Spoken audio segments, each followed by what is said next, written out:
উদ্দেশ্যবিহীন টার্গেটবিহীন কাজ করে তাদেরকে আমরা স্বাভাবিক মানুষ মনে করি না, তাদেরকে আমরা বেকুব, নির্ভুল, মগা এগুলো মনে করি। ঠিক কিনা? আপনারা কি রাগ করছেন আমার সাথে? কথা বলি, যত রাগ আছে মাহফিলের পরে একটা ঢিল দিয়ে দিয়ে, আর এখন কথা বলি মজা না মনে দিই। তো টার্গেটবিহীন, উদ্দেশ্যবিহীন যারা কাজ করে তাদেরকে আমরা পাগল বলি, নির্বোধ বলি। কারণ আকল মন যারা জ্ঞান রাখে, যাদের চিন্তা করা, এই অনুধাবন, উপলব্ধি ক্ষমতা, শক্তি আছে, তারা উদ্দেশ্যবিহীন, টার্গেটবিহীন কোনো কাজ করে না। ঠিক না? করে না। তো আমরা মানুষ, আমাদের যদি প্রত্যেকটা কাজের টার্গেট থাকে, উদ্দেশ্য থাকে, উদ্দেশ্যবিহীন কোনো কাজ যদি আমরা না করি, যে রব, যে মনিব, যিনি আমাদেরকে সৃষ্টি করেছেন, তার কি আমাদের সৃষ্টির পিছনে কারণ আছে কিনা? নেই? অবশ্যই আছে। তো দুনিয়াতে যতগুলো মাখলুক সৃষ্টি রব্বে কারীম করেছেন, প্রত্যেকটা মাখলুকাত, প্রত্যেকটা সৃষ্টি কাজের উদ্দেশ্য আছে, ধারাবাহিকতা আছে। কিন্তু প্রত্যেকটা সৃষ্টির কাজের ধারাবাহিকতা সুনির্দিষ্ট বর্ণনা কোরআন সুন্নাহর মধ্যে নাই। শুধুমাত্র কেবলমাত্র দুই শ্রেণীর মাখলুকাতের সৃষ্টি সুস্পষ্ট বর্ণনা, সুনির্দিষ্ট বর্ণনা কোরআন সুন্নাহর মধ্যে স্বয়ং আল্লাহ নিজে স্পষ্ট করে দিয়েছেন। চিল্লায় বলেন আল্লাহু আকবার। আল্লাহ তাআলা বলেন, স্পষ্ট করে বলছেন, আল্লাহ তাআলা বলেন, ওমা খালাকতুল জিন্না ওয়াল ইনস ইল্লা লিয়াবুদুন। আল্লাহ স্পষ্ট করে বলছেন যে জিন ও ইনসান, মানব আর দানব যারা আছে, এদেরকে আমি রব্বে কারীম সৃষ্টি করেছি আমি আল্লাহর বন্দেগী করার জন্য, আমি আল্লাহর গোলামি করার জন্য, দাসত্ব আর আনুগত্য করার জন্য। চিল্লায় বলনা সুবহানাল্লাহ। আল্লাহ তার বন্দেগী আর দাসত্ব, গোলামি করার জন্য আল্লাহ তাআলা আমাদেরকে সৃষ্টি করেছেন। এটা আল্লাহ তাআলা স্পষ্ট করে দিয়েছেন। এতক্ষণের আলোচনা থেকে আমি যা বুঝাইতে চাইলাম, আপনারা যা বুঝলেন সেটা কি? যে আল্লাহর সৃষ্টির পিছনে উদ্দেশ্য আছে, আর উদ্দেশ্যওয়ালা এই সৃষ্টির মধ্যে আমরা এক প্রকার সৃষ্টি, আর আমাদেরকে সৃষ্টি করার উদ্দেশ্য আল্লাহর সুস্পষ্ট নির্ধারিত। সেটা কি? যে আমাদের দুনিয়ার গোটা জিন্দগিটা আল্লাহ তাআলার জন্য, দুনিয়ার হায়াতের গোটা জিন্দগিটা আমরা আল্লাহকে দিয়ে দেব। এটাকে উদ্দেশ্য করেই আল্লাহ তাআলা আমাকে এবং আপনাদেরকে সৃষ্টি করেছে। চিল্লায় এখন আল্লাহু আকবার। একথাটা নবীজি হাদিস শরীফের মধ্যে বলেন, قال رسول الله صلى الله عليه وسلم إن الدنيا خلقت لكم وأنتم خلقتم للآخرة। পয়গম্বর বলে, ইন্নাদ দুনিয়া খুলিকাত লাকুম, ইন্নাদ দুনিয়া খুলিকাত লাকুম। হে আল্লাহর বান্দা, উম্মত আমার, ইন্নাদ দুনিয়া খুলিকাত লাকুম, পুরা সাকালাইন দুনিয়াটাকে তোমার গোলামির জন্য, তোমার দাসত্ব আর আনুগত্যের জন্য সৃষ্টি করা হয়েছে। ওয়া আনতুম খলিকতুম লিল আখিরাহ, আর তোমাদেরকে মাওলা পাকের জন্য সৃষ্টি করা হয়েছে। আল্লাহু আকবার।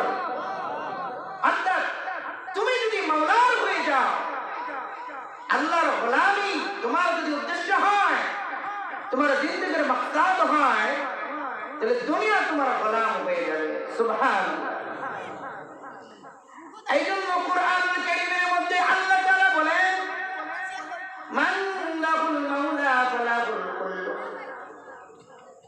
আল্লাহর হয়ে যায়, আল্লাহ তাআলা ওই বান্দার হয়ে যায়। সুবহানাল্লাহ। যে আল্লাহর হয়ে যায়, আল্লাহ তার হয়ে যায়। আমরা আল্লাহর হইতে রাজি আছি। কারা কারা রাজি? হাত তুলে দেখান তো, সোজা করেন, সোজা করেন, চিল্লায়ে বলেন আল্লাহু আকবার। জবান খুলে জুড়ে বলেন আল্লাহু আকবার। আল্লাহর কোন বান্দা আর বান্দি যদি আল্লাহর হয়ে যায়, মাওলার যদি হয়ে যায়, মাওলা তার হয়ে যায়।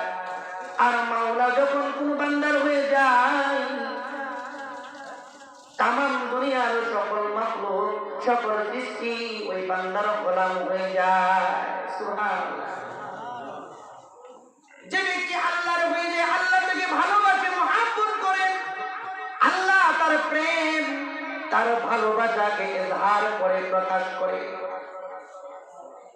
দুনিয়ার জমিনে যে আল্লাহর হয়ে যায়, আল্লাহ তাআলা জিবরাইলকে ডেকে বলে, জিবরাইল রে, ও জিবরাইল, দুনিয়ার জমিনে অমুক বান্দাকে আল্লাহ ভালোবাসি, মহব্বত করি।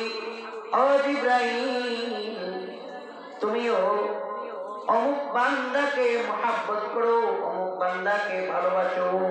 সুবহানাল্লাহ। তো জিবরাইল তাকে মহব্বত করে। এখানে শেষ নয়, আল্লাহ বলে, জিবরাইল দেরি করবে না রে জিবরাইল, যাও যাও, আসমান আর জমিনের মধ্যে যত মাখলুকাত আছে সকল মাখলুকাতকে জানায়া দাও, অমুক ব্যক্তিকে আল্লাহ ভালোবাসে, তুমি জিবরাইলও ভালোবাসো। তামাম আসমান আর জমিনের মধ্যে যত মাখলুক আছে সকল মাখলুক যেন ওই লোকটাকে মহব্বত করে। সুবহানাল্লাহ। তো জিবরাইল আসমান আর জমিনে এলান করে দেয়, অমুককে আল্লাহ ভালোবাসে, আমি জিবরাইলও ভালোবাসি, তোমরাও ভালোবাসো। এলান হয়ে যাওয়ার পর থেকে এই লোকটা যতদিন জমিনের উপরে থাকে পুরো সাকালাইনের সব মাখলুক তাকে মহব্বত করে। আল্লাহু আকবার, মহব্বত করে। এই জন্য আল্লাহ তাআলা বলে, বান্দা যদি তুই আমার হয়ে যাস, আমি তোর হয়ে যাব। হায়াতুস সাহাবার মধ্যে ঘটনা ছোট্ট করে একটা ওয়াকিয়া বলে আমি আমার সামনের দিকে চলে যাব। ভাইজান, হায়াতুস সাহাবার মধ্যে তাফসীরে কাসিরের মধ্যেও ওয়াকিয়া বর্ণনা করা হয়েছে। হাসান বসরি রাহমাতুল্লাহি আলাইহি যুগ সেরা একজন দাবী। হাসান বসরি উস্তাদের নাম হলো আলী রাদিয়াল্লাহু তাআলা আনহু। আলী মুর্তজা রাদিয়াল্লাহু তাআলা আনহুর ছাত্র হলেন হাসান বসরি রাহমাতুল্লাহি আলাইহি। এই হাসান বসরির ছাত্র হলো খাজা আব্দুল ওয়াহিদ ইবনে যায়েদ রাহমাতুল্লাহি আলাইহি। খাজা আব্দুল যায়েদ রাহমাতুল্লাহি আলাইহি সাধারণ কোন মানুষ নয়, আলা দরজার মুত্তাকি, আলা দরজার একজন মানুষ, সাধারণ কোন মানুষ নয়, আরিফে বিল্লাহ, একজন আল্লাহওয়ালা। কত বড় আল্লাহওয়ালা! ওনার বর্ণনা শৈলী আর শব্দ শৈলী শুনলেই বুঝতে পারবে। আমার দিকে থাকেন, আপনাদের জীবনে মানুষ দেওয়া দেখেন নাই, আমার দিকে থাকেন, রাগ করছেন আপনারা? ওনার বর্ণনা শৈলী শুনলেই বুঝতে পারবেন কত বড় বুজুর্গ। তাহাজ্জুদের নামাজ পড়ে দুইটা হাত আসমানের দিকে তুলে মালিককে বলে, মালিক, জান্নাতে আমার সঠিক কে হবে? সুবহানাল্লাহ। বাড়ি দেয় আপনার চিল্লায় বলেন সুবহানাল্লাহ। আমরা তো দোয়া করে বলি, আল্লাহ জান্নাত দিও, ঠিক না?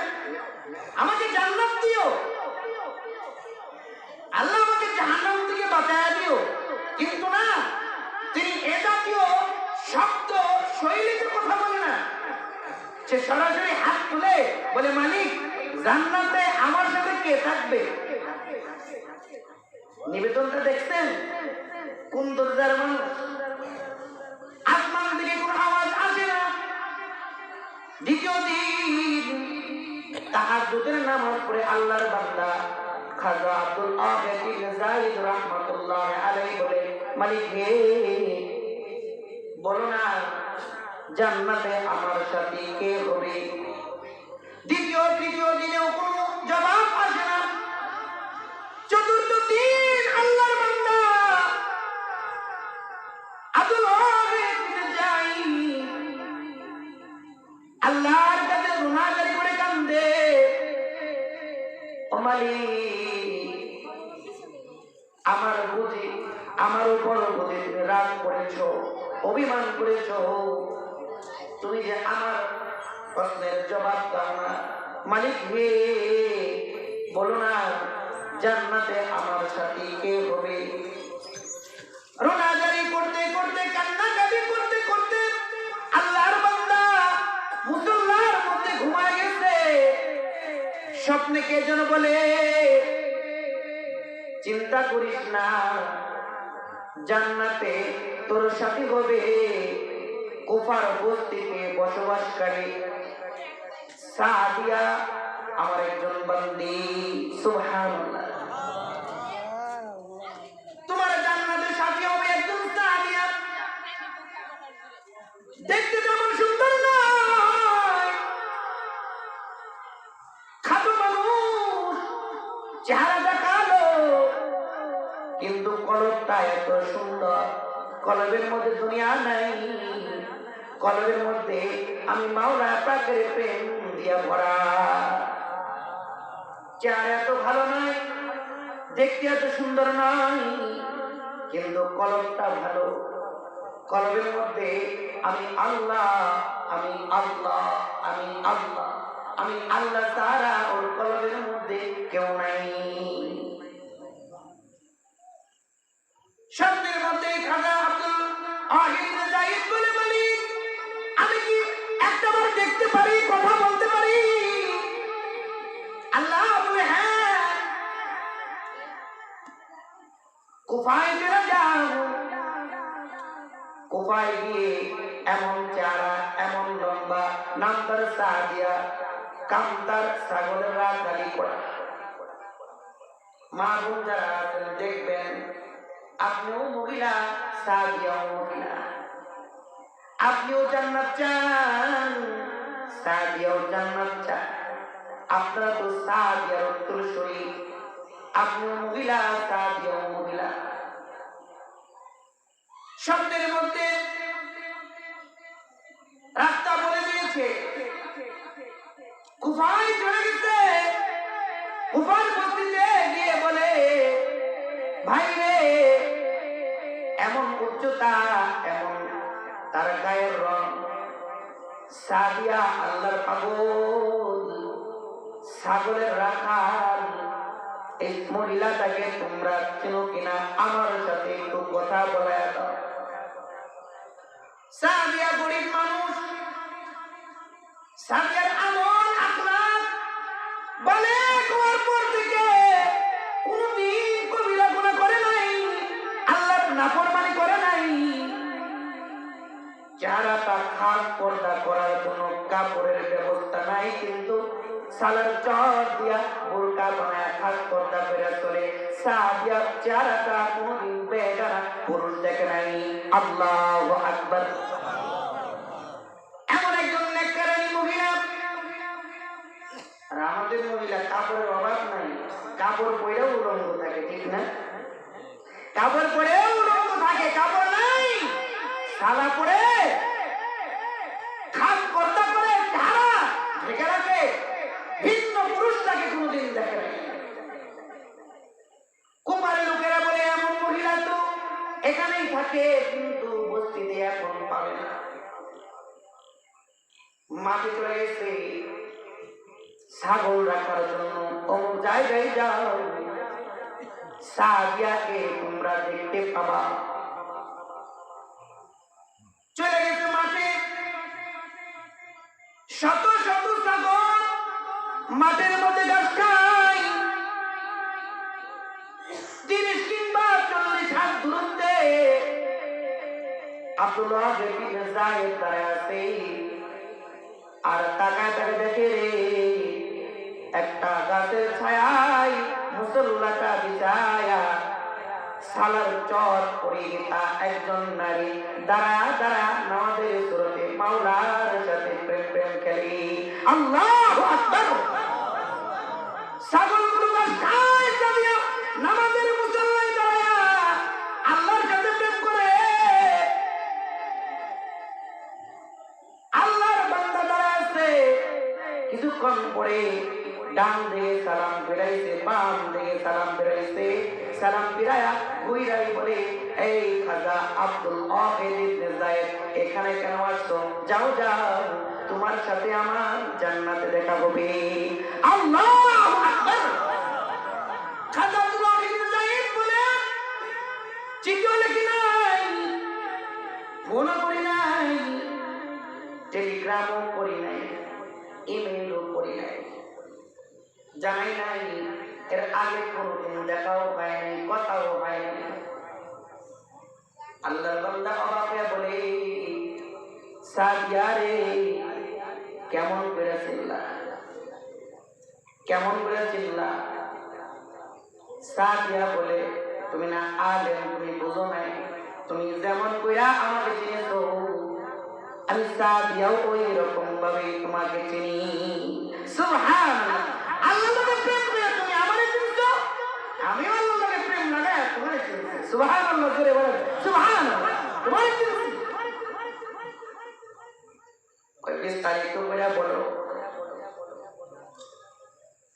উবাতে না হাতে খাওয়া, নাকের একটা শক্তি আছে, শুক্রান একটা শক্তি আছে। যারা কলবে সালিম বানাইছেন, তাকে নখ বানাইছেন, কলবটা গুনাহমুক্ত করে ফেলছে। কলবে সালিম বানাইছে, আত্মশুদ্ধি অর্জন করেছে। এমন গুণ যারা অর্জন করে ফেলছে, থাকে জমিনে, কিন্তু জান্নাতের নাজ নিয়ামতের শুকরান জমিনে বসে বসে পাই। সুবহানাল্লাহ। একটা আমার উহুদের ময়দানে যুদ্ধ করে, কিছুদিন যুদ্ধ চলতেছে, পেটের মধ্যে প্রচন্ড ক্ষুধা, শক্তি নেই। একটা থলির ভিতর থেকে একটা খেজুর বের করে কেবল মুখে দিছে, একটু অংশ মুখের ভিতরে দাঁতের কামড় দিয়ে কেটে নিচ্ছে, এখনো ওটাকে গিলে নাই, গলৎকরণ করে নাই। আর তখনই সে দাঁড়ায় গেছে, খেজুরের পুটিটা ঢেল দিয়ে ফেলে দিছে, আর বলে, খেজুর খাইতে বড় দেরি হয়, আমি তো জান্নাতের সুগ্রাণ পাইতেছি। এই কথা বলে খেজুর ফেলে দিয়ে যুদ্ধ করতে করতে শহীদ হয়ে গেছে। আল্লাহু আকবার। শহীদ হয়ে গেছে। এরা কামেল মুমিন, যারা কলবে সালিম যারা করেছে, আল্লাহ ওদের যেরকম কলবের চোখ খুলে দেয়, ঠিক তেমনি কুওয়াতে না থাকা নাকের শক্তি কারণ খুলে দেয়। নজর, কারণ নজরকে আল্লাহ তাআলা খুলে দেয়। ফাঁকা জমিনে নজর চলে যায় লোকে মাহফুজে। আল্লাহু আকবার। ওই বন্দার একজন বুজুর্গ ওয়াহিদ রাহিমাহুল্লাহ, সাদিয়া রাহিমাহুল্লাহ, আলীর থেকে বর্ণনা অনেক আছে। তো যাই হোক, বলে চিল্লা কেমনি, বিস্তারিত বলো। হ্যাঁ, সাদিয়া বলে, বলো না, রূহের জগতে, আরস্তুর জগতে আমার সামনে একটা রূহ ছিল। ওই রূহের মধ্যে নামটা লেখা ছিল আব্দুল ওয়াহিদ ইবনে যায়েদ। আর ওই রূহের মধ্যে একটা সুগ্রাণ ছিল। আপনারা এখানে যতগুলো মানুষ আছে, প্রত্যেকটা মানুষের একটা স্বতন্ত্র গায়ের একটা সুগ্রাণ আছে, ঠিক না? প্রত্যেকটা মানুষের আলাদা আলাদা একটা গ্রাণ আছে। প্রত্যেকটা মানুষের গ্রাণ কিন্তু একরকম না, আলাদা আলাদা গ্রাণ আছে। এটা রূহের জগৎ থেকেই সৃষ্টি, এটা জন্মগত সৃষ্টি মালিকের। তোমার তোমার রূহ থেকে একটা সুগ্রাণ আমি আলাদুর জগতে পেয়েছি। আমি যখন নামাজের মধ্যে দাঁড়াইছি, আমি দেখি সেই সুগ্রাণটা আমার নাকের মধ্যে আসছে। তখন আমি ডানে সালাম ফেলে তাকায় দেখি কেউ নাই, পিছনে ঘুরাই দেখি তুমি আছো। এই যে আমার বুঝতে বাকি নাই, তুমি আব্দুল্লাহ ইবনে যায়েদ রাহমাতুল্লাহি আলাইহি। সুবহানাল্লাহ। কোন জায়গায় চলে গেছে। এই জন্যই বলছি, যেটা আমি বোঝানোর জন্য এই ঘটনাটা বলছি, এখন ওইটা ডেলিভারি দেবো ইনশাআল্লাহ। মজারাম হাজির, তো লম্বা কথোপকথন দুজনের মধ্যে হয়েছে। এবার কথার মাঝে হঠাৎ করে খাজা আব্দুল ওয়াহিদ ইবনে যায়েদ রাহমাতুল্লাহ আলাইহি নজরটা ছাগলের পালের উপর চলে গেছে। খাজা আব্দুল ওয়াহিদ ইবনে যায়েদ রাহমাতুল্লাহ আলাইহি তাকা দেখে সাদিয়া ওনার ছাগলগুলো জমিনের মধ্যে ঘাস খায়, একা ঘাস খায় না, ছাগলগুলার ভিড়ে ভিড়ে জঙ্গলের বাঘগুলাও মিলে মিলে ঘাস খায়। আল্লাহু আকবার। আশ্চর্য ঘটনা, আজীব ঘটনা। বাঘের বৈশিষ্ট্য, ছাগল যদি পায় রক্ত পান করবে, গলার মধ্যে ঘাড়ের মধ্যে কামড় দিয়ে শ্বাস রুদ্ধ করে ছাগলটাকে মেরে ফেলবে, তার উপরে ছাগলের গোশত ভক্ষণ করবে। এটা বাঘের বৈশিষ্ট্য, বাঘের চরিত্র, বাঘের আখলাক, তবিয়ত। কিন্তু এখানে বিপরীত হয়ে গেছে। বাঘ তো ছাগলের উপর আক্রমণ করে না, বরং বাঘের সাথে ছাগলের সাথে সন্ধি হয়ে গেছে। বাঘের সাথে আর ছাগলের সাথে বন্ধুত্ব হয়ে গেছে। বাঘ ছাগলের উপর আক্রমণ করে না, আবার তাকায় দেখে কোন কোন ছাগল বাঘের গলার উপর দিয়া, ঘাড়ের উপর দিয়া, গলা দিয়া দিয়া জবর কাটে। আল্লাহু আকবার। খাজা আব্দুল ওয়াহিদ ইবনে যায়েদ বলে, সাদিয়া ব্যাপারটা বুঝলাম না, দাঁড়ায় দাঁড়া নামাজ পড়া মালিকের সাথে তুমি প্রেম করো, আর বাঘ দেখে তোমার ছাগল ধরে না, বাঘ দেখে তোমার ছাগলকে পাহারা দেয়, বন্ধু বন্ধু খেলা খেলা খেলে। মাইমুনা সাদিয়া বলে, এই আব্দুল ওয়াহিদ, তুমি না বড় আলেম, তুমি না হাসান বসরির ছাত্র, তুমি না আলেম, তুমি কি কোরআনে পড়ো নাই? মাল্লাহুল মাওলা ফালাহুল কুল্লু, যে মালিকের হয়ে যায় মালিক তার হয়ে যায়। আর নবীর বাণীকে শোনো নাই, ইন্নাদ দুনিয়া খুলিকাত লাকুম ওয়া আনতুম খুলিকতুম লিল আখিরাহ, যে মালিকের হয়ে যায় ওই বান্দার জন্য গোলাম দুনিয়া হয়ে যায়। সুবহানাল্লাহ। খাজা আব্দুল ওয়াহিদ ইবনে যায়েদ রে, আমি সাদিয়া আমার গোটা জিন্দেগি আমার মালিকের জন্য ওয়াকফ করে দিয়েছি। আমার গোটা জিন্দেগির সব চাওয়া, সব পাওয়া, সব আশা, সব আকাঙ্ক্ষা সব আমার মাওলার জন্য। আমার সকালটা আমার মাওলার জন্য, রাতটাও আমার মাওলার জন্য। আমার মাওলা ছাড়া আমার কারো নাই। আমার মাওলা কেমন করে রাজি হয় এই ফিকির আমার দিলের মধ্যে আছে। আমি আমার মাওলার জন্য আমাকে দিয়ে দিয়েছি। আর আল্লাহর ওয়াদা, আল্লাহ আমার গোলামির জন্য তামাম দুনিয়ার সব মাখলুককে দিয়ে দিয়েছে। সুবহানাল্লাহ। এই জন্য বাঘ আমার গোলাম, আমি আল্লাহর গোলাম হয়ে গেছি। বাঘ আমার গোলাম হয়ে গেছে। বাঘ আমার ছাগল খায় না, আমি নামাজ পড়ি, বাঘ আমার ছাগল পাহারা দেয়। আল্লাহু আকবার। বাঘ আমার ছাগলকে পাহারা দেয়। মাওলা যদি কেউ হয়ে যায়, মাওলা তার হয়ে যায়।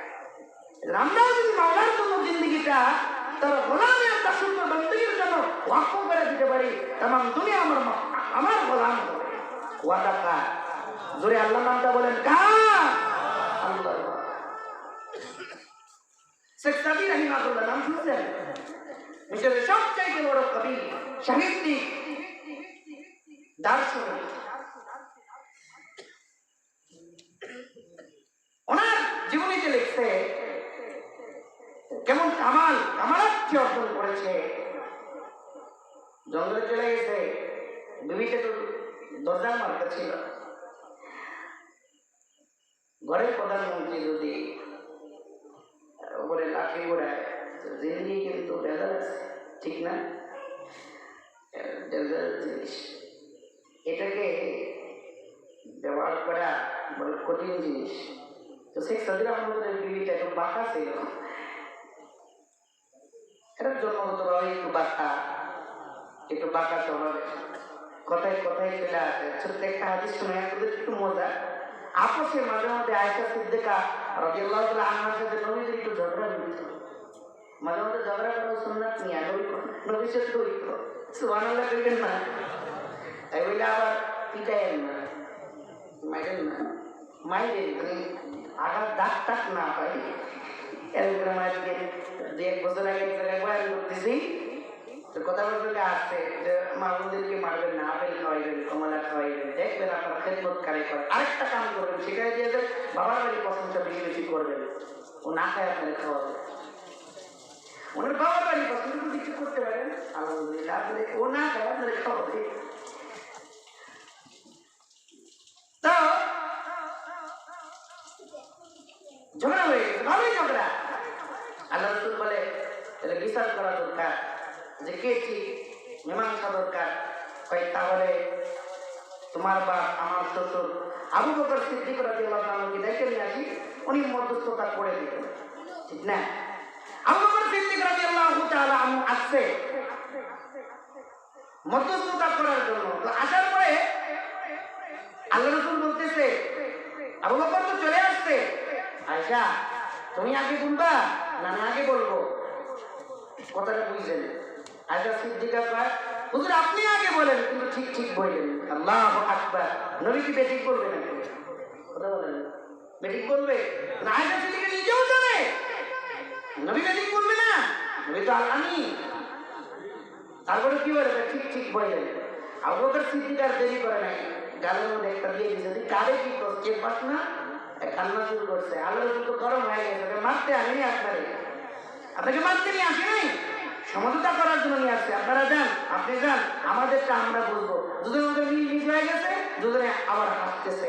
আবু বকর এসে বলে, হুজুর খালি রাগ করলে আমার ডাইকা আইনেন না, যখন দুজনের মধ্যে একটু আনন্দ থাকে তখনও ডাইকা আইনেন, আমি ডাইকা চোখটা জানি শীতল হয়ে যায়। সুবহানাল্লাহ।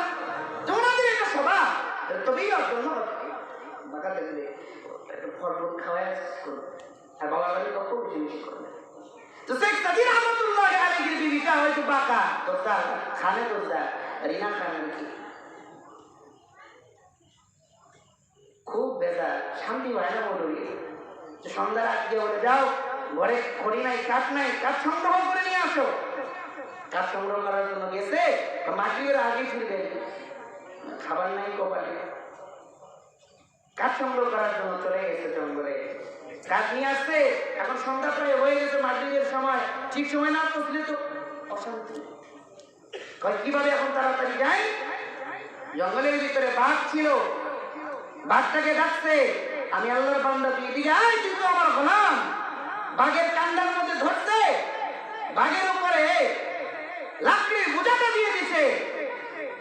এখন পিতাবে কি দিয়া একটা জাত গোপুর সাপকে ধইরা চাবুক বানায় বানায় পিটা পিটা বাড়ি পর্যন্ত নিয়ে আসে। আল্লাহু আকবার। কেন? শেখ সাদি তো মাওলানা হয়ে গেছে, গোটা মাখলুক বাঘ আর সাপকে ওনার গোলাম বানায় দিছে, যা বলে শুনতে বাধ্য। সুবহানাল্লাহ। এই জন্য আল্লাহ বলে, তোরা তো, তোদেরকে তো আমি সৃষ্টি করেছি আমার গোলামি, দাসত্ব আর বন্দেগীর জন্য। এটা আমার আলোচনার প্রথম ভাগের কথা। আর দ্বিতীয় ভাগের কথা হলো, আমরা আল্লাহর গোলামি কেন করব? আমরা আল্লাহর গোলামি কেন করব? আর তৃতীয় ভাগের কথা হলো, করলে লাভ কি? এই দুটো কথা সংক্ষিপ্ত করে বলেই বিদায় নেব ইনশাআল্লাহ। মুহতারাম হাজিরিন, আগে বন্দেগী কাকে বলে, ইবাদত দাসত্ব কাকে বলে, এটা বোঝা দরকার। এটা বোঝার জন্য লম্বা কোনো ব্যাখ্যার দরকার নাই, ছোট্ট কথাই বোঝা যায়। সেটা হলো যে আল্লাহর সকল আদেশ, সকল নিষেধ নবীজির নুরানি তরিকায় বুঝে আসুক কিংবা না আসুক, হুবহু মানা, তার নাম হলো ইবাদত। তার নাম কি? জোরে বলেন, ইবাদত। আবার বলি কথাটা, আল্লাহর সকল আদেশ, সকল নিষেধ নবীজির তরিকায় বুঝে আসুক কিংবা না আসুক, মানার নাম হলো ইবাদত। এই হালতে, এই নিয়মে যে ইবাদত বন্দেগী করবে সে আল্লাহর গোলাম হবে। সে কার গোলাম হবে? আল্লাহর গোলাম। মানে আল্লাহর গোলামি কেন করব? দুই কারণে আমরা আল্লাহর গোলামি করব। এটাও কোরআনে আল্লাহ বলছেন সূরা ইউনূস 107 নম্বর আয়াত। কোন সূরা? কথা বলেন। সূরা ইউনূস আয়াত সংখ্যা কত? 107। দেখবেন হুজুরে আবার বানায় বয়ান করে কিনা এটা বলে দিলাম। 107 নম্বর আয়াতে আছে আমরা দুই কারণে রবের গোলামি করব। এক নম্বর কারণ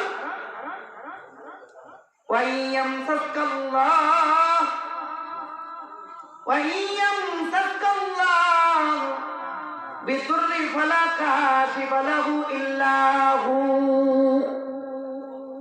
ওয়া ইউরিদকা বিখাইরি ফালা রাদ্দা লিফাদলিহি। আল্লাহু আকবার। আল্লাহ বলে ওয়া ইয়ামসাসকাল্লাহু বিদুররি ফালা কাশিফা লাহু ইল্লা হুয়া। আল্লাহ যদি কারোর উপর কষ্ট আরোপ করতে চান, আল্লাহ যদি কারোর অকল্যাণ করতে চান, ক্ষতি করতে চান, তা খণ্ডাবার মতো ক্ষমতা আল্লাহ কারোর নাই। চিল্লা এখন আল্লাহু আকবার।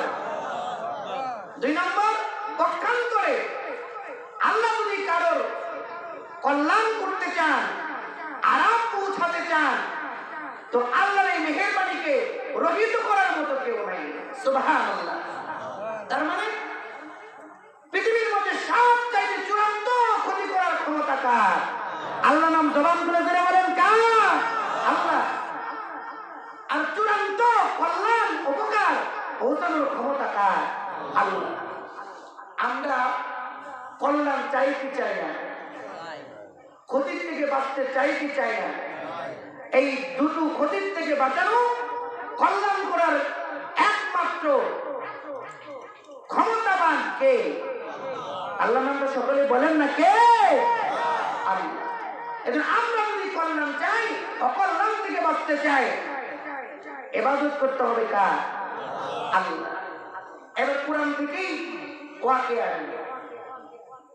আল্লাহ যদি কারোর উপকার করতে চান, পৃথিবীর সব শক্তি, সশস্ত্র শক্তি, আত্মশক্তি, সামরিক শক্তি, চেয়ার পাওয়ার মিলেও ওই লোকের ক্ষতি করতে পারবে না আল্লাহ তার কল্যাণ পৌঁছাইতে চান। সুবহানাল্লাহ বলেন। খুবই মুক্তাসার।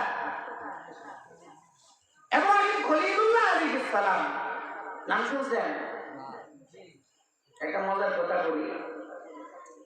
নভেম্বরে কিংবা ডিসেম্বরে 17 কিংবা 18 তারিখ মাহফিল আমার শিষ্টরে আলোচনা প্রসঙ্গে আমার আগে উনি কথা বলতেছিলেন হযরত, তো বলতেছিলেন এই বলেন তো আমাদের আদি পিতার নাম কি? একজন দাঁড়ায় বলে হুজুর আব্দুল কাদের জিলানী। আমি কথা স্টেজে আদি পিতার নাম আব্দুল কাদের জিলানী। কত বড় পণ্ডিত। এই যে ইব্রাহিম খলিলুল্লাহ কোন জমানায় বলি জানো? বলি না নবী? বলি না নবী? নবী। মজা করলাম ইব্রাহিম খলিলুল্লাহ আলাইহিস সালাম। ঘটনা বলবো না, আমার যতটুকু দরকার ততটুকু বলবো, আগে পরে বাদ দিয়া। তো উনি নমরুদ ছিল মূর্তি পুজো, আপনারা জানেন। মূর্তি নিয়ে ওনার খেলা ছিল। ওনার সময়কাল থেকেই 307টা মূর্তির আরাধনা, পূজা অর্চনা তিনি করতেন। নাউযুবিল্লাহ বলেন। মূর্তি এটা শুধু ওনার কলমে লালন করতেন এমন নয়, ওনার ব্যক্তি জীবনে, পারিবারিক জীবনে, সামাজিক জীবনে, রাষ্ট্রীয় জীবনেও তিনি মূর্তিকে লালন করতেন, ভাস্কর্যের লালন করতেন। ইব্রাহিম খলিলুল্লাহ আলাইহিস সালাম মূর্তির বিরুদ্ধে কথা বলে,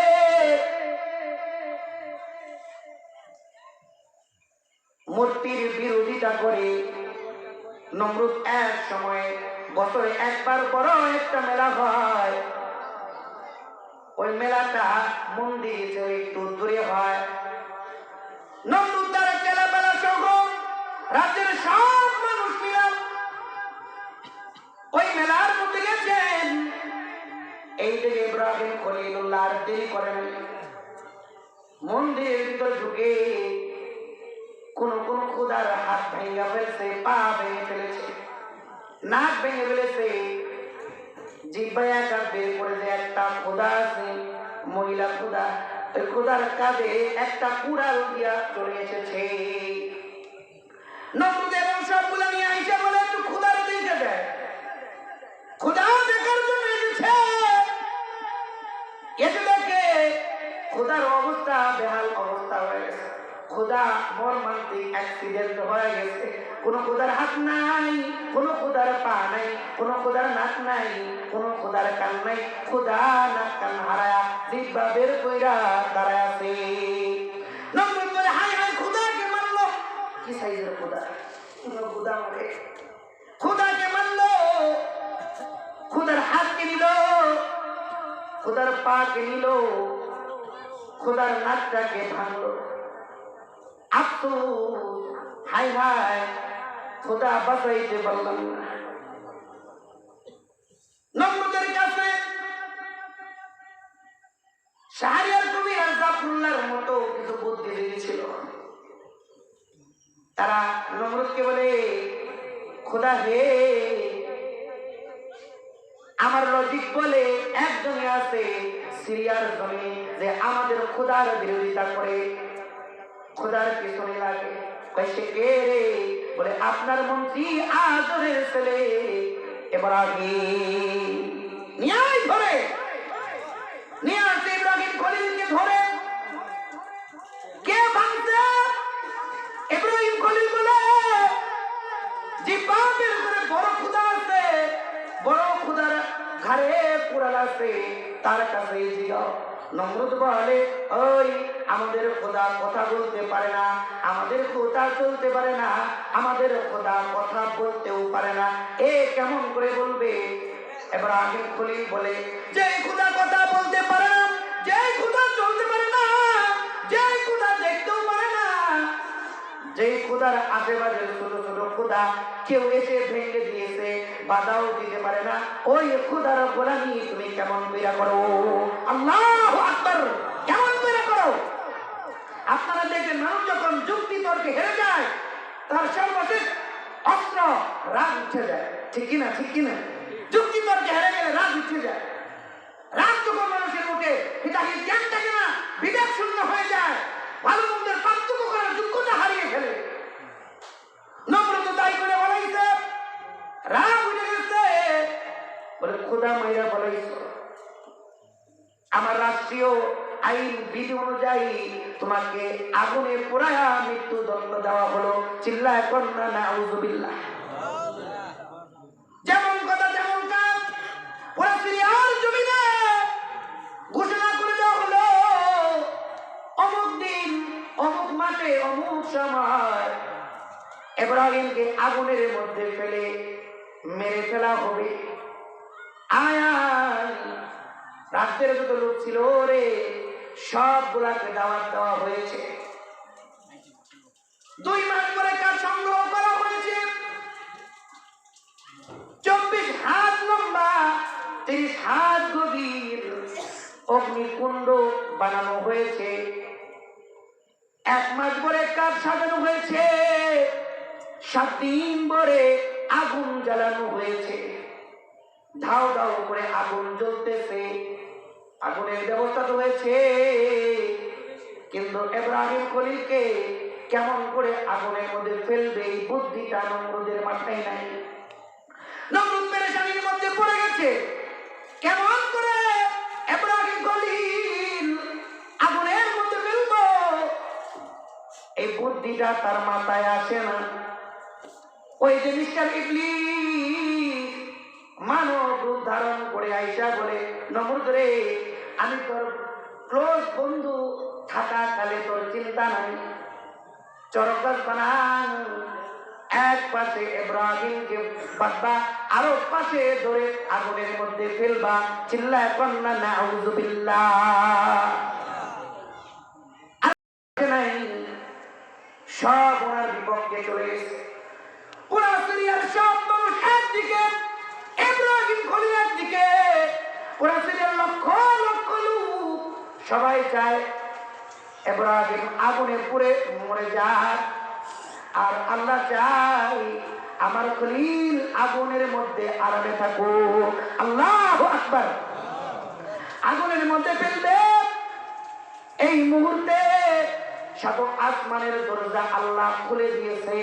সাত আসমানের ফেরেশতারা তাকায়া তাকায়া ইব্রাহিম খলিল আল্লাহর প্রেম আর আল্লাহর ভালোবাসা ইজহার করতে গিয়ে, প্রকাশ করতে গিয়ে আগুনের মধ্যে পড়তেছে।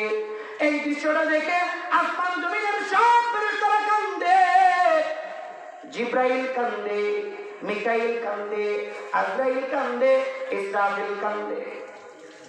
সাত আসমানের অগণিত ফেরেশতারা বলে, মালিক, মালিক হে, আপনার প্রেম আর ভালোবাসা প্রকাশ করার জন্য ইব্রাহিম আগুনের মধ্যে পড়তেছে। ও মালিক, ও মালিক, তোমার কি মায়া হয় না? তোমার কি একটু দয়া হয় না? জিবরাইল বলে, আল্লাহ অনুমতি যদি দেন আমি ইব্রাহিম খলিলের কাছে যাই, দেখি না ইব্রাহিম খলিলুল্লাহকে একটু সাহায্য করতে পারি কিনা। আল্লাহ বলে, যাও, দেখো আমার বন্ধু ইব্রাহিম খলিল যদি তোমার কাছে সাহায্য চায় তাহলে সাহায্য করো। জিবরাইল চলে এসেছে, বলে, পয়গম্বর অনুমতি দেন গো, আমি আমার পাখার আঘাতে এই আগুনের কুণ্ডুলিটা আটলান্টিক মহাসাগরে ফেলে দিব। চিল্লায় এখন আল্লাহু আকবার। আটলান্টিক মহাসাগরে ফেলে দিব। ইব্রাহিম খলিল বলে, ও জিবরাইল, তুমি যে এখানে এসেছো আমার আল্লাহ দেখেছে কিনা, আমার আল্লাহ জানে কিনা? জিবরাইল বলে, আল্লাহ তাআলাই তো আমাকে পাঠাইছে, দেখি না আপনার জন্য আমার সাহায্যের প্রয়োজন হয় কিনা। ইব্রাহিম খলিলুল্লাহ বলে, ও জিবরাইল, জিবরাইল রে, ও জিবরাইল, আল্লাহর কাছ থেকে তুমি এখানে এসেছো, আমার আল্লাহ তাআলা তো দেখে, আমার আল্লাহ তাআলা তো জানে, আমার আল্লাহ তাআলা তো দেখতেছে, আমার আল্লাহ দেখতেছে আমি আল্লাহর প্রেম আর ভালোবাসা প্রকাশ করার জন্য, আল্লাহর ভালোবাসা ইজহার করার জন্য আগুনের মধ্যে পড়তেছি। এটা দেখার পরেও যদি আমার আল্লাহ মায়া না হয়, আমার আল্লাহ যদি আমাকে সাহায্য না করে, তারপরেও আমি আল্লাহর প্রেম আর ভালোবাসা প্রকাশ করার জন্য এই আগুনের মধ্যে 1000 বার জ্বলতেও রাজি আছি। সুবহানাল্লাহ। ও জিবরাইল, তোমার সাহায্যের দরকার নাই। আল্লাহ তাআলা যদি তার খলিলকে বাঁচাইতে চায় তো বাঁচাবেন, আর যদি আল্লাহ চায় খলিল আগুনে পড়বে তো খলিল আগুনেও পড়তে রাজি। আল্লাহ তাআলা দেখে ইব্রাহিম খলিলের দিলে আমি আল্লাহর মহব্বতে ভরা। আল্লাহ ডাইকা বলে, জিবরাইল তোর সাহায্য করার দরকার নাই, আয় জিবরাইল আয়, তোর সাহায্য করা লাগবে না, তুই চলে আয়। এবার আল্লাহ তাআলা জিবরাইলের মাধ্যমে নয়, ফেরেশতার মাধ্যমে নয়, বাতাসের মাধ্যমে নয়, পানির মাধ্যমে নয়, আল্লাহ তাআলা সরাসরি আগুনের উপরে বয়ান করতেছে। সুবহানাল্লাহ। আগুনকেই বয়ান করতেছে। আল্লাহ বলে, কুলনা ইয়া নারু কুনি বারদান ওয়া সালামান আলা ইব্রাহিম। সুবহানাল্লাহ। আল্লাহ বলে, আগুন তুমি আমার খলিলের জন্য নিরাপদ ঠান্ডা হয়ে যাও। সুবহানাল্লাহ বলে, এমন গরম হয় না যেন শরীর ঝলসে যায়, এমন ঠান্ডাও হয়েও না আমাদের নিউমোনিয়া হয়ে যায়। নিরাপদ ঠান্ডা হয়ে যাও আমার খলিলের জন্য। আল্লাহ তো জিবরাইলের মাধ্যমেই পারতেন, বাতাস দিয়ে নিভাতে পারতেন, আল্লাহ পানি দিয়ে নিভাতে পারতেন, কিংবা আগুনকে হুকুম করলেই আগুন নিভে যাইতো, কিন্তু না, অন্য কিছু ব্যবহার করে নাই। যেই জিনিস দিয়া ইব্রাহিমকে পোড়াবে ওই জিনিস দিয়াই ওনার জন্য শান্তির ব্যবস্থা করে দিয়েছে। সুবহানাল্লাহ। আগুনের মধ্যে ফেলছে, আগুন লোহার শিকলকে গলিয়ে দিছে, পায়ের শিকলকে গলিয়ে দিছে, কিন্তু ইব্রাহিম খলিলের গায়ের লোম পূর্বে তো দূরের কথা, তা পর্যন্তও লাগে নাই। চিল্লায় কোন আল্লাহু আকবার, আল্লাহু আকবার, তা পর্যন্ত লাগে নাই। আগুনের মধ্যে পড়ছে, আল্লাহ বলে যাও যাও আগুনের মধ্যে নূরের মিম্বর বানায় দাও। সাথে সাথে নূরের মিম্বর হয়ে গেছে। সুবহানাল্লাহ। নূরের মিম্বরের ডান দিকে একটা হাউজ হয়ে গেছে। হাউজের পানি এমন পানি, ওই পানিকেও যদি পান করে তার পেটে আর ক্ষুধার উদ্রেক হবে না, তার আর ক্ষুধা লাগবে না। সুবহানাল্লাহ। যেখানে এসে আল্লাহ বলে আই ইব্রাহিম, আমার দোস্ত, আমার খলিল আগুনের মধ্যে একা একা থাকবে, বন্ধু বান্ধব কেউ নাই, কষ্ট হবে।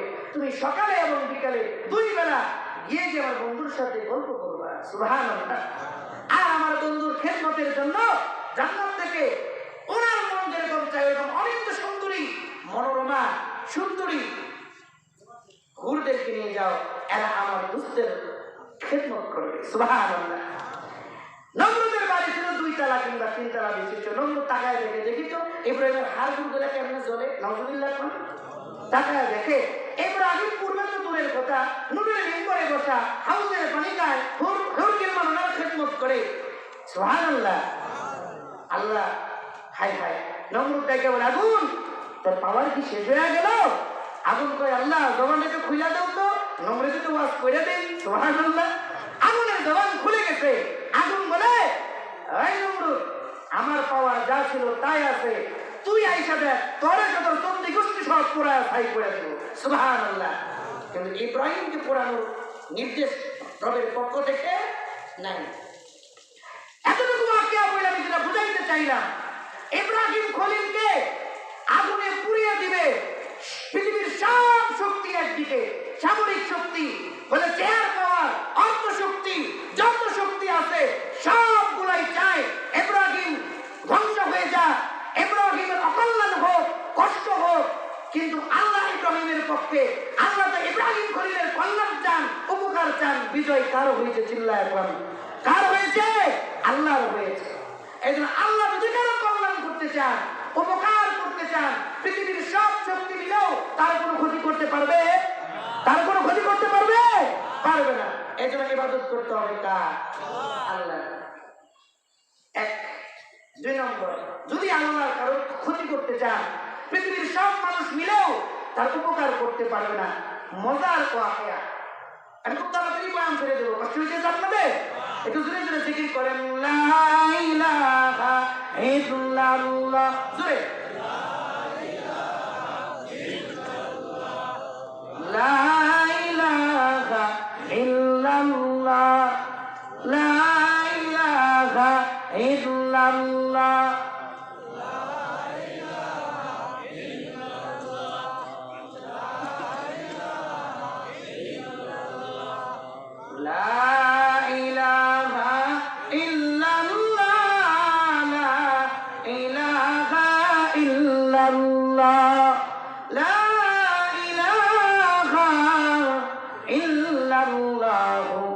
মুহাম্মাদুর রাসূলুল্লাহ।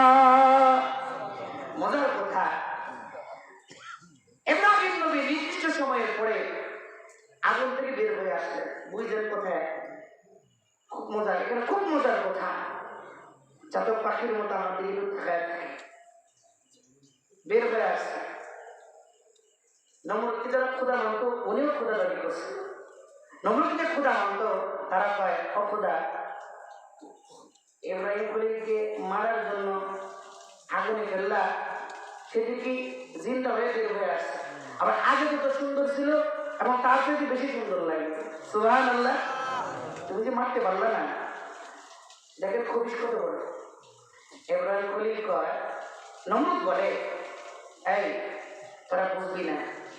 তাই আমি টেনশন চিন্তা করলাম যে আমি একজন খোদা আর ইব্রাহিমের একজন খোদা, ওই লড়াই হলে সমানে সমানে হবে। আমি এক খোদা, আমি এক খোদার মানে যুদ্ধ করতে পারি, আমি তো কোনো গোলামের সাথে করতে পারি না। তাই ভাবলাম মশা মাইরা লাভ কি, মানে ইব্রাহিমকে মাইরা লাভ কি, পরে ছাইরা দেই, এইবার আর ইব্রাহিমের সাথে আমার খোদার সাথে যুদ্ধ করবো। নাউযুবিল্লাহ। কত বড় খবিশ, কত বড় খবিশ এই কথা বলতে পারে। এই জন্য আগুন থেকে বাঁচাইয়া দিলাম। এবার যুদ্ধ হবে কার সাথে? খোদাই খোদা। এখন বুঝলাম খোদা আপনি সুন্দর সিদ্ধান্ত। ওই তো জানে ও কয় নম্বর খোদা, ওই তো বিচার খোদা।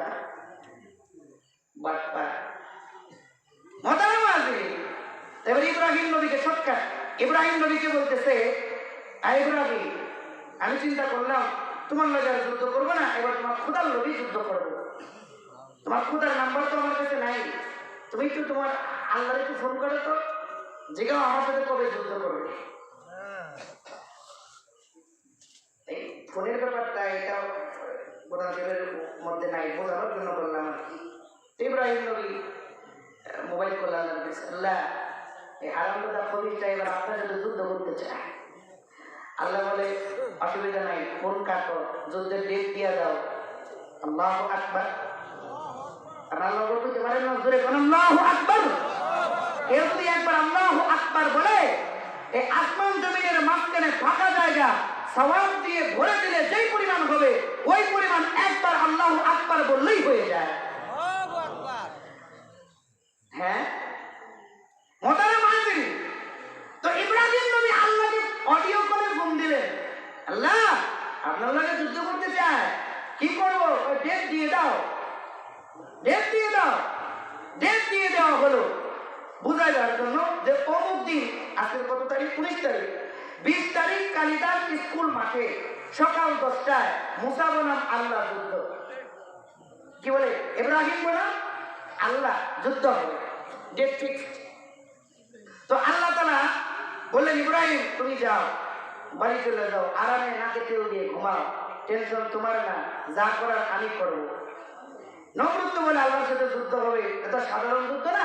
তৎকালীন সময়ে ওনার রাজ্যের, ওনার আওতাভুক্ত, ওনার অধীনে যতগুলো রাজ্য ছিল, যতগুলো রাজা ছিল, সব রাজা সহ সশস্ত্র সৈন্য সামরিক বাহিনীদেরকে ডাকা হলো, লক্ষ লক্ষ সৈন্যের উপস্থিতি নির্ধারণ করা হলো কালিদাস মাঠে সকাল 10টায় 20 তারিখ। তো 10 তারিখে তার আগে তিনি ইব্রাহিম আলাইহিস সালাম আল্লাহ কেমনে কেমনে কি পাঠাইবা, কত টেনশন করিস না, ঘুমা। তো উনি আরামে ঘুম দিছে। 10টায় যাওয়ার কথা, 12টার সময় ঘুম ভাঙছে। সুবহানাল্লাহ, 12টার সময় ঘুম ভাঙছে। ঘুম তো বিটটা কয় সর্বনাশ, যুদ্ধকে এখনো আসে না নাই, দৌড়া আসছে কালিদাস মাঠে। এই কালিদাস মাঠের নাম কিন্তু আমার কোরআন শরীফে নাই, এটা ওয়াজ করলে কিন্তু আমার রেজা চলে আসছে কালিদাস মাঠে। আইজো দেখে লক্ষ লক্ষ সামরিক বাহিনী নিয়ে মিস্টার নমরুদ দাঁড়ায় রয়েছে। ইব্রাহিম নবীকে দেখেই বলো, ওই যুদ্ধের কথা বলে কই গেছিলা, আগেই ডরাইছো, ভয় পাইছো নাকি? তোমার খোদা কি ডরায়? আমার দিকে কিছু বন্দুক আসমানের দিকে, কিছু ডানে, কিছু বামে, কিছু পিছনে, কিছু সামনে, এক এক দিকে এক এক পাটি লাগাই রাখছে। কোন দিকে নমরুদের কিয়া ইব্রাহিমের আল্লাহ আক্রমণ করে ওই দিকে গুলি করবি। আল্লাহু আকবার। ইব্রাহিম নবীতে একাই আসছে। তো কি তোমার তো পাশে কেউ নাই, তোমার সৈন্যবাহিনী কই নেই, কার লোকে যুদ্ধ করবো, কালী মাঠে বলতে মনে নেই। ওই টেনশন করিস না। ইব্রাহিম টেনশনে পড়ে গেছে, এখনো আসে না, খেলে আবার কল করছে, আল্লাহ খবর কি, কত এত টেনশন করেছে, অপেক্ষা কর। ইব্রাহিম খলিলুল্লাহ বলে নমরুদ টেনশন করি না, একটু অপেক্ষা কর। কিছুক্ষণ পরে আল্লাহ আবার ফোন করছে, ভাই ইব্রাহিম দোস্ত আমার, আসমানের দিকে তাকাও। আসমানের দিকে তাকায় দেখে কেমন কালো কালো মেঘের মতো কি যেন দেখা যায়। কেন না ওরা কামান বন্দুক নিয়ে আসছে, এই বৃষ্টি দিয়ে ওদেরকে আপনি এই প্রতিহত করবেন, এটা কাম হইলো। তাই তুই টেনশন করিস না, এটা আমার ব্যাপার। কাছাকাছি যখন আসছে, আসার পরে দেখে এটা মেঘ নয়, এইটা হলো পৃথিবীর সব চাইতে দুর্বল প্রাণী, মশা। আল্লাহু আকবার বলেন, আল্লাহু আকবার। আল্লাহ শক্ত সামর্থ্যবান সুনাম দেখি মারাত্মক বড় বড় দানব পাঠাইতে পারতেন, পরে মারা হয়ে যায়, কিন্তু আল্লাহ পাঠায়নি। আল্লাহ বড় বড় নাফরমান দুশ্মন গুলাকে ছোট্ট ছোট দিনের দ্বারা খতম করছে। এখানে তো আল্লাহর ক্ষমতার বাহাদুর ঠিক নেই।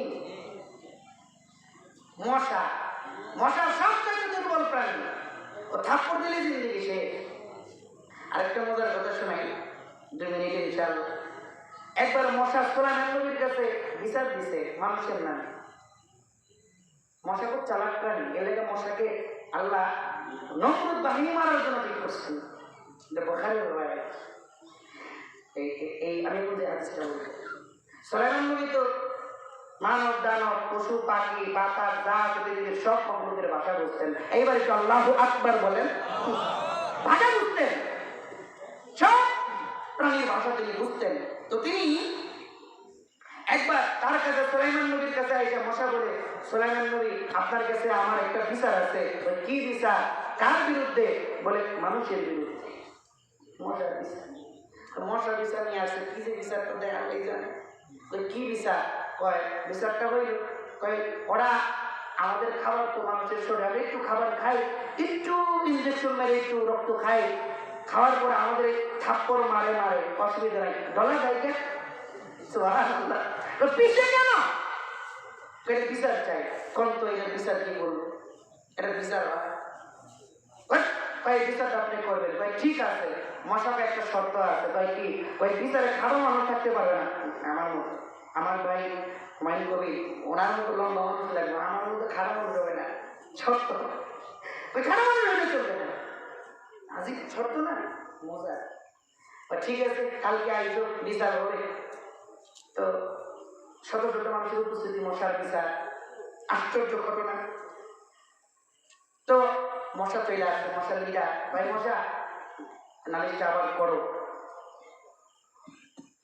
তো মশা বলতেছে, ওরা আমাদেরকে মারুক, অসুবিধা নাই, থাপ্পড় মারুক, অসুবিধা নাই, পিছে ডলা দিতে পারবে না, এটা আমার বিচার। তো ওই জায়গার মধ্যে লম্বা লম্বা মানুষ আছে। তো মুসা এই সুলাইমান আলাইহিস সালাম কি বিচার করবে, কি বলবে? সরল মানুষ, নবী মানুষ। তো ওইখানে একজন খাটো মানুষ ছিল, কেস করতে আমার কাছে আছে, কিন্তু শর্ত তো খাটো মানুষ যাইতে পারবে না। সে ভাই টুল নিয়ে, 3টা টুল আনবে, এক টুলের উপর আরেক টুল, আরেক টুলের উপর আরেক টুল, তার উপরে আরেক টুল দিয়ে খাটোটা দাঁড়াইছে। নিচ থেকে টুল দেখা যায় না, লম্বা মানুষের ভিড়ে খালি মাথাটা দেখা যায়। সে বলতেছে, সুলাইমান নবী অনুমতি দিলে বিচারটা আমি করি। জিবরাইল হিসেবে সুলাইমান নবী কয়ে দেন বিচার, কয়ে অনুমতি দিয়ে দেন। খারাপ মানুষটা গেছে, কয় বিচার আমার কাছে আছে, সুষ্ঠু বিচার। তো কি বলে সুলাইমান নবী? ওদের বিচার হলো আমাদেরকে কামড় দিবে, রক্ত খাবে, আমরা থাপড় দেই, অসুবিধা নেই, ডলা কেন দেই, পিছে কেন মারি, এইটাই যখন ওদের অসুবিধা, তো আমাদেরও একটা অসুবিধা আছে। ওরা আমাদের কামড় দিবে, রক্ত খাবে, কোনো অসুবিধা নাই, কিন্তু বন্ধ করতে পারবে না। সুবহানাল্লাহ, কি করতে পারবে না? বন্ধ করতে পারবে না। তো মশার একটা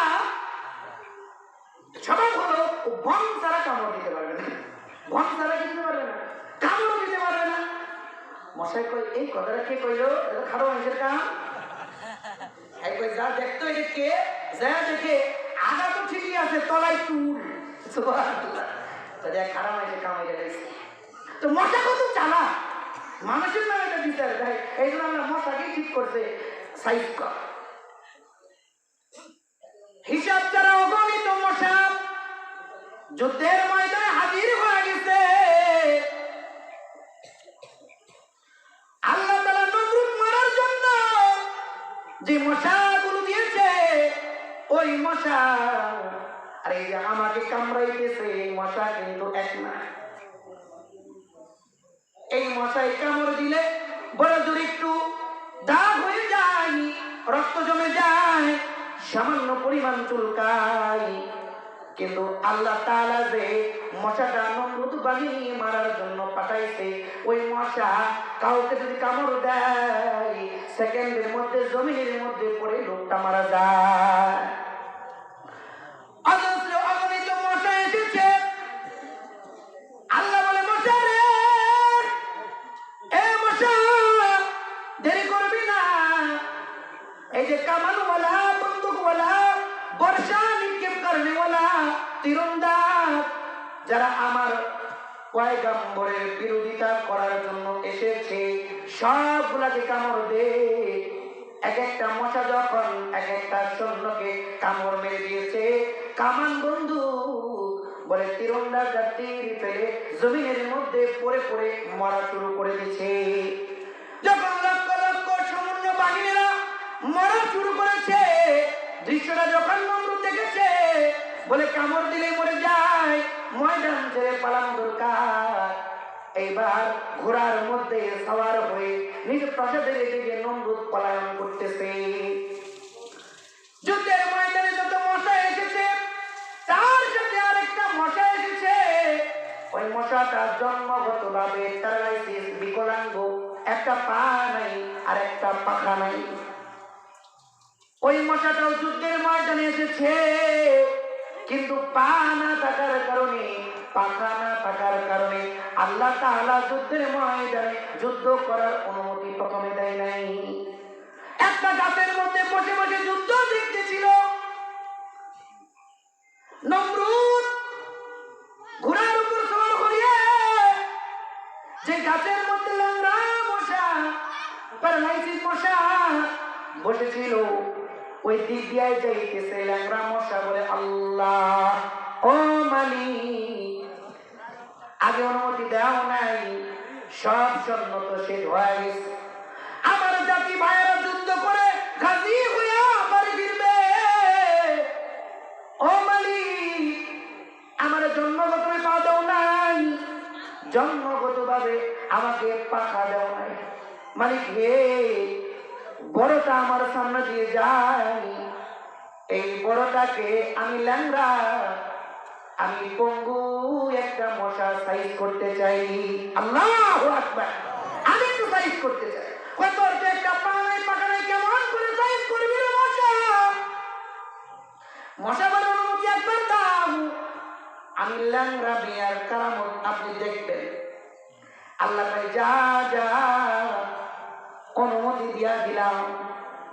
মশাটা এইবার পজিশন করে আছে। নমরুদ যখন নাকটা উঁচু করে ঘোড়া নিয়ে দৌড় দিছে, আর এই মশাটা ভন কইরা মাথার মস্তিষ্কে চলে গেছে। আল্লাহু আকবার। ঘরের ভিতরে বিবিকে বলে, বিবিরা, ইব্রাহিম খলিল আল্লাহর মশাই সব মেরে বলাইছে, আমি পলায়ন করে ঘরে এসেছি, দরজা জানলা বন্ধ করে দাও, মশা যেন ঢুকতে না পারে। আপনারা বলেন আসল জায়গায় চলে গেছে কিনা? নাই, চলে গেছে। ঘরের ভিতরে বসছে, চুপ করে একটা কামড় মারে। ওই লোক থাপড় যখন দেয়, মশা রিল্যাক্স, আরামসে থাকে। আবার যখন হাত ছড়ায়, আবার কামড় মারে, আবার থাপ্পড় দেয়। কিরে, কামড় দিলে থাপ্পড় দিলে যে আরাম লাগে, কামড় দেয় আবার থাপ্পড় দিলে আরাম লাগে। কয় একা একা কত থাপড়ানো, কয় একজন কামলা ভরা কর মজদুর নিয়ে আয়, ওর কাম খালি আমার থাপড়াবে। আল্লাহু আকবার। নমরুদের মতো বেয়াদবকে থাপড়া বিদায় করতেছে। কয় তুই কয়েকজন নিয়ে আসছে, কয় আমি আসছি। কয় কত বেতন দিবেন? কয় 10,000। কয় কাম কি? কয় খালি আমার থাপড়াবে। সুবহানাল্লাহ।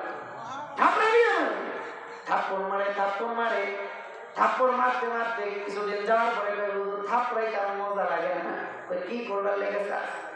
কয় তুলার চাইতে একটু নরম, তুলার চাইতে একটু শক্ত হবে, কাঠের চাইতে একটু নরম হবে, সেটা আবার কি? কই চামড়ার জুতা। আল্লাহু আকবার। বাড়ি যায় কই চিল্লায় কেন আল্লাহু আকবার। নবীর দুশমন, ইসলামের দুশমনকে জুতা বাড়ি দিয়ে বিদায় করতেছে। কতদিন জুতার বাড়ি খাইছে জানেন? 349 বছর, প্রায় 350 বছর। সুবহানাল্লাহ। জুতা দিয়ে বাড়ি খাই, জুতার বাড়ি দিলে মজা লাগে। জুতার বাড়ি বন্ধ হয়ে গেলে আবার কামড় মারে। 349 বছর যখন চলে গেছে, নমরুদ ঘুমাইছে, তার ওই যে জুতা দিয়া মারনে ওয়ালা মজদুর যেটা আছে, সেই বলে জুতা দিয়ে মাইরেও মজা লাগে না। ওই আজকে নমরুদ একটু বেশি মজা দিব। পাই কি? ওই নমরুদের ঘরে কোন একটা মুগুর ছিল, মুগুরটা নিয়ে কই একটা বাড়ি মারবো আর জন্মের মজা দিব। টাকা আমারে বেশি দিবে। যাই আর দেরি করে নাই, 349 বছর জুতা দিয়া পিটায়া এইবার মুগুর দিয়া যখন হারামজাদার মাথার মধ্যে বাড়ি মারছে, মাথাটা 2 ভাগ হয়ে গেছে, মশাটা বের হয়ে পাই পান। আসসালামু আলাইকুম। চলে গেছে। নমরুদ বুঝাইতে চাইলাম যেটা পৃথিবীর সব শক্তি নমরুদের পক্ষে। ঠিক কিনা, ঠিক কিনা, ঠিক কিনা? নমরুদের পৃথিবীর সব শক্তি নমরুদের পক্ষে, কিন্তু বিপক্ষে কে? জোরে বলেন কে? আল্লাহ। আল্লাহ চায় নমরুদের ক্ষতি হোক, পৃথিবীর সব শক্তি চায় নমরুদের উপকার হোক। কার ক্ষমতা প্রাধান্য পাইছে? আল্লাহ। এই জন্য আল্লাহ যদি কারোর ক্ষতি করতে চান, পৃথিবীর কেউ নাই।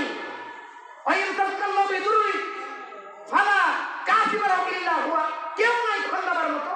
আল্লাহ যদি কারোর উপকার করতে চায়, কেউ নাই তার ক্ষতি করার মতো। এই জন্য যেহেতু আল্লাহ চূড়ান্ত ক্ষতি করেনেওয়ালা, চূড়ান্ত উপকার করেনেওয়ালা, এই জন্য ইবাদত করতে হবে কার? যদি বলেন কার?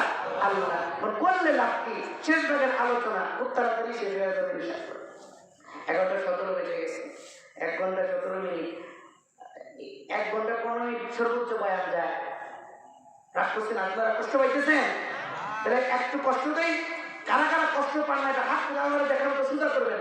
সোজা চিল্লায় একটা তাকবীর দেন, নারায়ে তাকবীর। হাত নাও। এই যে যখন আমার দিকে মনোযোগ দিচ্ছেন, মতোয়া জেলিয়া জাতিল আমি আমার দিকে নিয়ে ইনশাআল্লাহ, ইনশাআল্লাহ। তোমার আল্লাহর ইবাদত গুলামি করলে লাভ কি? এইবার আসেন সূরা তাহা 60 নম্বর আয়াত। কোন সূরা? সূরা তাহা 60 নম্বর আয়াতে ওয়াজ আছে। মুসা আলাইহিস সালাম নমরুদের জাদুকর আর মুসা আলাইহিস সালাম মুখোমুখি। এর আগে অনেক ওয়াজ সূরা আরাফের 100 নম্বর আয়াত থেকে 120 নম্বর আয়াত থেকে পাবেন, সূরা শুআরাতে পাবেন, এই বয়ান সূরা তাহাতেও পাবেন। আছে, লম্বা কথা বলা যাবে না, আমি তাড়াতাড়ি শেষ করে দেব ইনশাআল্লাহ। তো মুসা আলাইহিস সালাম এবং ফেরাউনের 70,000 জাদুকর মিশরের মুখোমুখি। তো 70,000 জাদুকর মুসা নবীকে বলে, আপনি আগে জাদুর খেলা দেখাবেন না আমরা আগে দেখাবো? তো মুসা নবী বলে, আপনিই দেখান। এই কথা বলার পরে এই কথাটা আল্লাহ তাআলা বলেন, ফাইদা হিবালুহুম ওয়া ইসিয়ুহুম ইউখাইলু ইলাইহি মিন সিহরিহিম আন্নাহা তাসআ। 70,000 জাদুকরের ব্যাপারে বলে মুসা আলাইহিস সালাম হঠাৎ করে 70,000 জাদুকরের জাদুর প্রভাবে হঠাৎ করে মুসা আলাইহিস সালামের মনে হলো তাদের রশি এবং লাঠিগুলো কেমন যেন জমিনের মধ্যে পড়ে সাপ হয়ে ছুটাছুটি করছে, সাপ হয়ে ছুটাছুটি করতেছে। 70,000 জাদুকর 70,000 সাপ বানায় ছেড়ে দিতে মুসা নবীর বিপক্ষে। মুসা আলাইহিস সালাম এবং আল্লাহ নির্দেশের অপেক্ষায় আছে। আর মুসা নবী কি করবে? মুসা নবীকে আল্লাহ বড় বড় 9টা মুজিজা দিয়েছিল। তার মধ্যে 2টা মুজিজা সবচেয়ে বড়, একটা লাঠির কারামতি আর একটা হাতের কারামতি। সুবহানাল্লাহ বলবেন না? লাঠির কারামতিটা কি? লাঠি যদি ছেড়ে দিতেন সেটা অজগর সাপ হয়ে যেত। কত বড় সাপ? ওই সাপের উপরের ঠোঁট থেকে নিচের ঠোঁটের মাঝখানে 84 হাত লম্বা ছিল। আল্লাহু আকবার।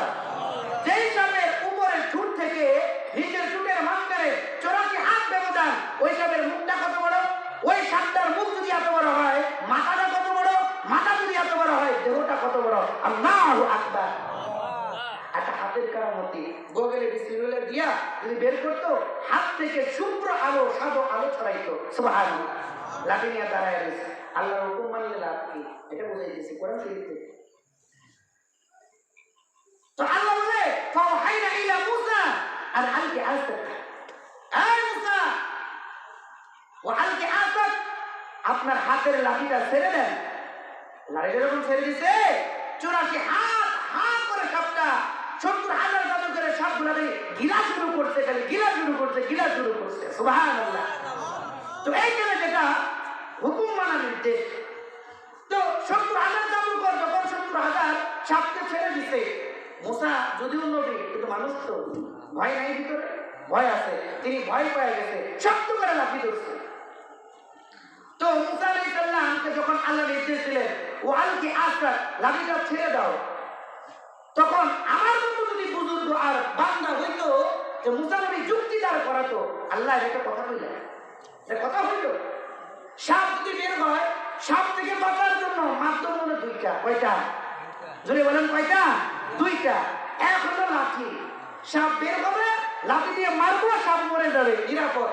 আর দুই নম্বর হলো দৌড়। দুই নম্বর কি? দৌড়। এখন হাতের সাপ সামনে আসছে, এখন আল্লাহর তো নির্দেশ দেওয়া উচিত ছিল লাঠি দিয়ে সাপগুলো পিটায় মারো। এখন তো এটাই বলে, লজিক এটা বলে না? লজিক তো এটাই বলে, লাঠি দিয়ে সাপকে মারো, সাপ মরে যাবে, তুমি নিরাপদ। কিন্তু আল্লাহ নির্দেশ দিলেন উল্টা, যে তুমি লাঠিটাই ছেড়ে দাও। আল্লাহ রাসূল মুসা কালিমুল্লাহ এই যুক্তি দাঁড় করাইতে পারতেন, কিন্তু মুসা বলে আল্লাহ তাআলা যদি আমাকে নির্দেশ করেছে যে লাঠিকে ছেড়ে দেওয়ার জন্য, আমি আর কোনো যুক্তি তর্ক দাঁড় করাবো না। আমি মুসার বুঝে আসুক কিংবা না আসুক, আল্লাহ হুকুম করেছে, আমি মানবো, যুক্তি দাঁড় করাবো না, হেফাজত আল্লাহ আমাকে করবে। এই কথা মনে করে লাঠি ছেড়ে দিছে, সাপ হয়ে গেছে। ৭০,০০০ জাদুঘরের সাপ থেকে আল্লাহ মুসাকে হেফাজত করছে। সুবহানাল্লাহ। যুক্তি দাঁড় করাই নেই। ইসলামের সব নির্দেশ আমার বুঝে আসবে এমন না, সব আমার বুঝে আসবে এমন না, কিন্তু বুঝে আসলেও মানতে হবে, না আসলেও মানতে হবে। আমার যুক্তিতে ধরলেও মানতে হবে, না ধরলেও মানতে হবে। যদি মানতে পারি, দুনিয়া আখিরাতে সফলতা কে দিবেন? আল্লাহ দিবেন। যেমন মুসা নবী বুঝে আসে নাই, মানতে, সফলতা কে দিছে? আল্লাহ দিছে। এটা তিক্ত কথা এখন বলি, ওই সুদ কেন হারাম করলো? কত মানুষের উপকার করে, এটা আমার আকল বলে, এটা আমার লজিক বলে, কিন্তু আমার বুঝে আসে, কারণ আসে না। তাই বলে সুদকে হালাল মনে করে সুদের ব্যবসায় করানো যাবে না, কারণ সুদকে হারাম করছে কে? আল্লাহ। মালের মুসা নবীর মতো বরকত কে দিবে? আল্লাহ। ঘুষ বলে এটা কত ভালো কাজ, ঘুষ না দিলে ফাইল চলে না, ফাইল জোড়া লাগে না, কোনো কাজ হয় না, ঘুষ দিলে কাজ হয়ে যায়, চাকরি হয়ে যায়। এটা কিছু তো হারাম করলো, আপনার বুঝে আসে না। মানেন মুসা নবীর মতো বরকত কে দিবে? আল্লাহ। 5 ওয়াক্ত নামাজ, এটা কথা হইল, এটা বলুন যায়, বুঝে আসে না। মানেন বরকত কে দিবে? আল্লাহ দিবে। 2 নম্বর আরো মজা, মুসা নবীকে ফেরাউন তার 16 লক্ষ সশস্ত্র বাহিনী, কত লক্ষ? 16 লক্ষ সশস্ত্র বাহিনী নিয়ে ফেরাউন মুসা নবীকে দৌড়ানি দিছে। মুসা নবীর উম্মত হলো নারী এবং শিশু বেঁচে রেখে 4 লক্ষ। দৌড়ানি যখন দিছে, দৌড়াতে দৌড়াতে রাতে রওনা দিছে, নীল নদের কাছে এসে সূর্য উদয় হয়ে গেছে। মুসা আলাইহিস সালাম সহ তার উম্মতরা ফেরাউনদেরকে দেখে, ফেরাউনরা মুসা নবীকে দেখে, কাছাকাছি চলে আসে। রক্ত পিপাসু ফেরাউন, সামনে নীল নদ, পারাপারের কোনো ব্রিজ নাই, কালভার্ট নাই, কোনো নৌকা নাই, কোনো লঞ্চ নাই, স্টিমার নাই, পিছনে রক্ত পিপাসু ফেরাউন, সামনে নদী, নির্ঘাত মৃত্যু। মুসা নবীর উম্মতরা বলে, ক্বালু আসহাবু মুসা ইন্না লামুদরাকুন। হে মুসা, মুসার সাথীরা বলে, মুসা আমরা ধরে পড়ে গেলাম, ধরা পড়ে গেলাম, ফেরাউন আসবে আমাদেরকে মারবে। মুসা আলাইহিস সালাম বলে, ক্বালু কাল্লা, কখনো নয়, ইন্না মাইয়া রাব্বি সাইহাদিন, ইন্না মাইয়া রাব্বি, আমার আল্লাহ আমার সাথে আছে, আমার প্রতিপালক আমার সাথে আছে, সাইহাদিন, তিনি আমাকে রাস্তা বলে দিলেন। সুবহানাল্লাহ। এই কথা বলার পরে মুসা আলাইহিস সালাম আল্লাহ তাআলাকে বলল, মালিক হে, পিছনে রক্ত পিপাসু ফেরাউন আমাদেরকে মারার জন্য এসেছে। ও মালিক, 4 লক্ষ উম্মত নিয়ে নীল নদীর কাছে দাঁড়িয়ে আছি, মালিক রে, আমাদেরকে ফেরাউনের হাত থেকে হেফাজত করো। মুসা নবীর হাতে লাঠি ছিল, নদীর পাড়ে দাঁড়িয়ে আছে। আল্লাহ তাআলা বলে, মুসা, ওয়াহাইনা ইলা মুসা আন ইদরিব বিআসাকাল বাহর। মুসা রে, লাঠি দিয়া সমুদ্রের মধ্যে আঘাত করো, সমুদ্রের মধ্যে বাড়ি দাও।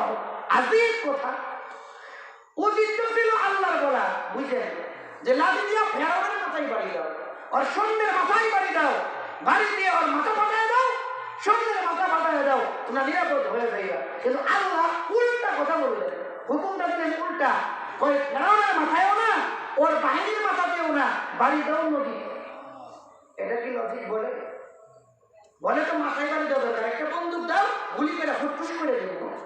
ফেরাউনের জিন্দিগি শেষ, ওর সঙ্গের জিন্দিগি শেষ। আল্লাহ বলে ওদের মাথায় বাড়ি দেওয়া লাগবো না, নদীতে বাড়ি দাও। এটা বুঝে আসে না। কিন্তু মুসা নবী যুক্তি দাঁড় করায় নাই, মুসা নবী তর্ক করে নাই। মুসা নবী বলে আল্লাহ যে তোমাকে হুকুম করেছে ওদের মাথায় বাড়ি দেওয়ার জন্য নয়, সমুদ্রের মধ্যে বাড়ি দেওয়ার জন্য। আমার বুঝে আসুক কিংবা না আসুক, আল্লাহর হুকুম মানার মধ্যেই শ্রেয়। কারণ বুঝে আসুক আর না আসুক, এই কন্ডিশনে যে আল্লাহর ইবাদত করবে সেই তো আল্লাহর গোলাম, সুবহানাল্লাহ, সেই তো আল্লাহর বান্দা। দেরি করে নাই, সমুদ্রের মধ্যে বিসমিল্লাহ একটা বাড়ি মারতে, সমুদ্রের মধ্যে আল্লাহ তাআলা 12টা রাস্তা বানাইছে। জোরে কান সুবহানাল্লাহ। 12 রাস্তা। ওনার সাথে 12 গোত্রের লোক ছিল, ওই পারে চলে গেছে। নির্দেশ মানছে কার? আল্লাহ। হেফাজত কে করছে? আল্লাহ করছে। আর ছোট্ট আরেকটা ওয়াকিয়া, সূরা আরাফ 107 নম্বর আয়াত। কোন সূরা? আরাফের 107 নম্বর আয়াতে আল্লাহ বলছে মুসা নবী নদী পার হয়ে তিহ উপত্যকায় চলে গেলেন। নীল নদের পরে যে এলাকা, ওটা তিহ উপত্যকা, ওখানে চলে গেলেন। ওখানে চলে যাওয়ার পরেই পানির সংকট দেখা দিল। কিসের সংকট? আমাদের কষ্ট হইতেছে, পানির সংকট দেখা দিল। তো মুসা নবীর 4 লক্ষ উম্মত বলে, ও মুসা, আমাদেরকে পানির ব্যবস্থা করেন। গলিটা ফেটে যাচ্ছে, ছাতিটা ফেটে যাচ্ছে, পানির যন্ত্রণায় কাতরাচ্ছে আমাদের বাচ্চারা, পানির ব্যবস্থা করেন। তো মুসা আলাইহিস সালাম আল্লাহকে বললেন, আল্লাহ পানির ব্যবস্থা করেন। তো আল্লাহ তাআলা বললেন যে, আল্লাহ তাআলা মুসা নবীকে বললেন, ও দোস্ত আমার, আপনি সামনে পাথর আসবে না? বলে হ্যাঁ। যে কোনো একটা পাথরে আপনার হাতের লাঠি দ্বারা আঘাত করেন।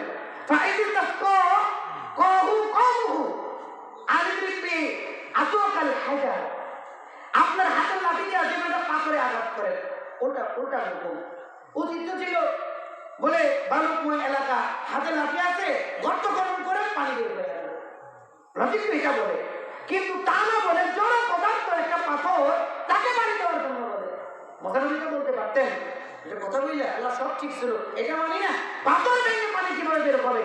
আপনি আমাকে গর্ত করতে বলতেন। কিন্তু মোসানবী যুক্তি দাঁড় করাই নেই।